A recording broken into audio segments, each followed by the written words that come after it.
Muito bom. Agora, há um tema, né, que está ligado ao judaísmo, que é a questão da prosperidade, né? E a gente tem essa ideia, né, do judeu ser alguém muito próspero, ou em sua maioria, né? E, e aí a gente vê algumas coisas assim dos prêmios Nobel e das invenções e tal, e mesmo sendo um povo pequeno, né, em proporção à população mundial, como é relevante, né? Fala um pouco disso pra gente, que eu sei que você começou a fazer alguns conteúdos Sim. falando sobre isso, né? Então, a grande verdade é que nem todo judeu é rico. Uhum. E quando a gente fala rico, é o rico que as pessoas acabaram de pensar, de ter grana, de ter dígitos na conta. Por quê? Porque a verdadeira prosperidade não está relacionada diretamente ao dinheiro. Por exemplo, se a gente for analisar a palavra prosperidade no hebraico, nós temos a palavra tsalar.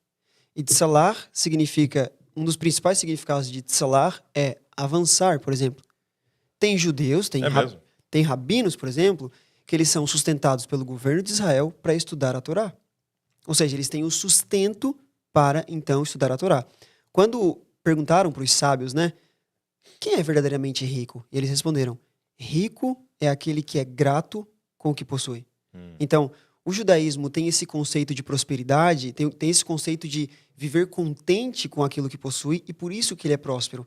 Então, muitas vezes está mais para a mentalidade do que simplesmente para a quantidade de grana. Posse. Você pode ver histórias de grandes rabinos que precisavam pedir oferta para manter a sinagoga, por exemplo, na rua, sabe? E eram rabinos que eram muito prósperos. Mas o judeu, desde que Deus lançou essa promessa sobre Abraão, o judeu nunca teve dificuldade de baixar a cabeça e de obedecer. A gente até costuma dizer, dentro do judaísmo, né, que é muito legal quando Deus revela o porquê de um mandamento. Olha, tu vai obedecer isso e vai te acontecer tal e tal coisa. Mas isso não é a motivação para que a gente obedeça. A motivação para obedecer é, ele falou, nós baixamos a cabeça e nós obedecemos. Então, para um judeu, eles viam oportunidades, por exemplo, onde todo mundo via uma oportunidade de quebrar a cara. Então, sempre para os judeus, eles acabavam dando, por exemplo, um bairro que era um banhado. Eles faziam daquele bairro o melhor bairro da cidade. Eles transformavam tudo aquilo que... A famosa frase de transformar o limão numa limonada, eles literalmente transformavam tudo aquilo que eles tinham na mão para fazer prosperar, para fazer avançar. Tem uma história muito interessante, que é de Yosef Hatzadik, José, conhecido por nós como José do Egito, né? Nós chamamos de Yosef Hatzadik, José, o justo. Ele é, primeiro, rola aquela mentira por parte dos irmãos, né? Dizendo que, olha, não, um bicho comeu ele, pai, e aconteceu todo esse lance e tal. Na verdade, eles tinham jogado ele num poço primeiro, e aí do poço, José é vendido. José, então, avançou. Ele prosperou. Do poço, ele é vendido. Da venda, ele vai para a casa de uma grande pessoa influente no Egito, que era Potifar. E aí, na casa de Potifar, ele meio que se torna o caseiro, o dono da casa de Potifar ali. José, mais uma vez, avançou. Ele prosperou. Dentro da casa de Potifar, rolou todo aquele lance com a mulher de Potifar e tudo mais. José vai preso. Na prisão, ele era tão bom e tinha uma administração tão boa, Deus estava com José, que ele se torna o líder da prisão, como se fosse o chefe da prisão. José, mais uma vez, avançou, ele prosperou. E aí vocês sabem da história, os dois caras têm sonhos, José revela os sonhos deles, depois o sonho do próprio faraó, e ele se torna uma das pessoas mais importantes do Egito, né? Acima dele só tinha o faraó, ele era a pessoa mais importante abaixo do faraó. Nesse momento, José recebe prosperidade financeira. Entendi. Mas até então, ele só estava prosperando, só avançando. Salar. Ele avançou da cisterna para casa de Potifar, para venda, da venda para casa de Potifar, da casa de Potifar para cadeia, da cadeia para governador do Egito. E aí ele começa a prosperar. E aí uma coisa que é interessante é que com essa bagagem toda que José teve, né, de tanto se dar mal, vamos dizer, que na verdade não estava se dando mal, mas Deus estava preparando esse caminho, né? A gente entende que toda prosperidade, ela serve um propósito. Então, muitas vezes, tem até um amigo meu que ele fala que se a gente não tem muita prosperidade é porque a gente tem uma falta de visão a respeito do nosso propósito. Então, o judeu está muito conectado de que a prosperidade é uma ferramenta para que nós possamos ativar nosso propósito. Eu pergunto para vocês, para o que serviu a prosperidade de Yosef? para manter viva a família de Israel que tinha a semente do Messias. Exatamente. Se Yosef, obviamente, nos planos de Deus, ele ia providenciar alguma Sim. coisa, mas imaginamos que não tinha Vamos dizer Yosef. que não. Aham. A família estava fadada a morrer De fome. de fome. Então, assim, toda prosperidade, todo dom, tudo aquilo que Deus nos entrega, ele serve a um propósito. Então, a primeira coisa a respeito de prosperidade é saber que ela não está conectada com o dinheiro. A segunda coisa a respeito de prosperidade é saber que nós precisamos buscar propósito.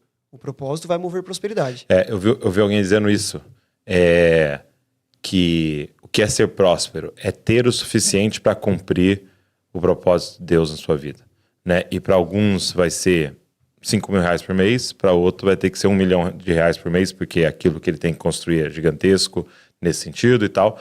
Então, é ter o suficiente para o cumprimento do propósito de Deus na sua vida. Exatamente. Prosperidade é tudo aquilo que o dinheiro pode comprar, mas também é tudo aquilo que o dinheiro não pode comprar. Então, se você tem um casamento feliz, se você tem filhos que são educados ou são obedientes, por exemplo, se você tem a presença de Deus ou tem vitalidade, por exemplo, você é próspero. Né? Perguntaram para Steve Jobs, quando estava morrendo.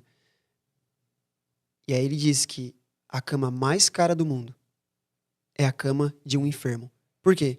Ele poderia pegar toda a fortuna dele, mas não comprava o ele sair daquela cama.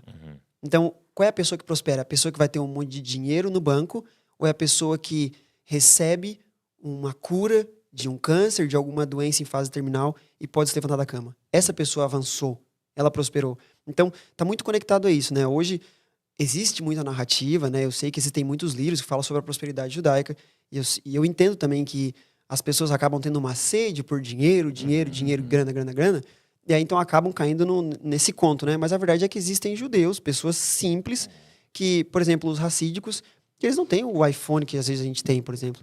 Eles não têm o celular de lanterninha. Não tem televisão, por exemplo. Então, assim, a gente vai dizer, esses caras são pobres, né?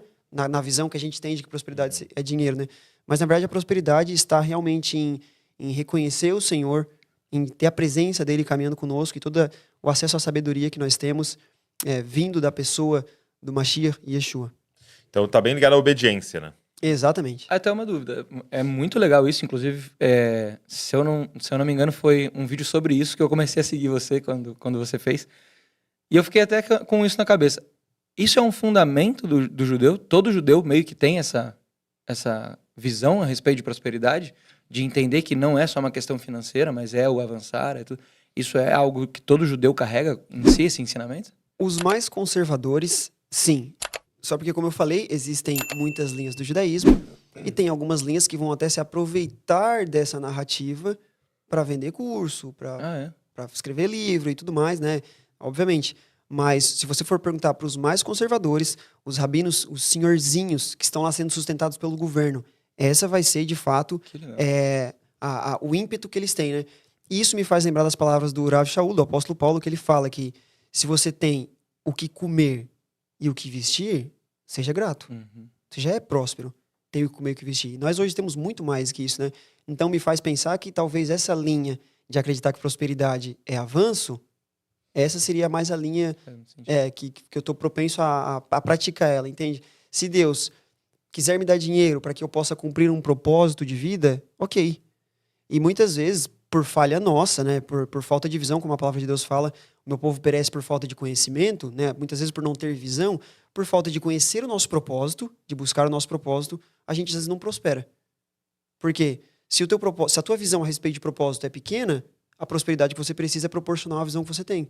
Agora, se você tem uma visão grande a respeito do teu propósito, você tem algo grande para fazer, para executar no reino de Deus, a prosperidade que ele vai derramar é muito grande na sua vida. E a gente sempre precisa entender que toda prosperidade também serve para o reino de Deus. Tudo que a gente tem, quem é que deu? É o próprio Deus.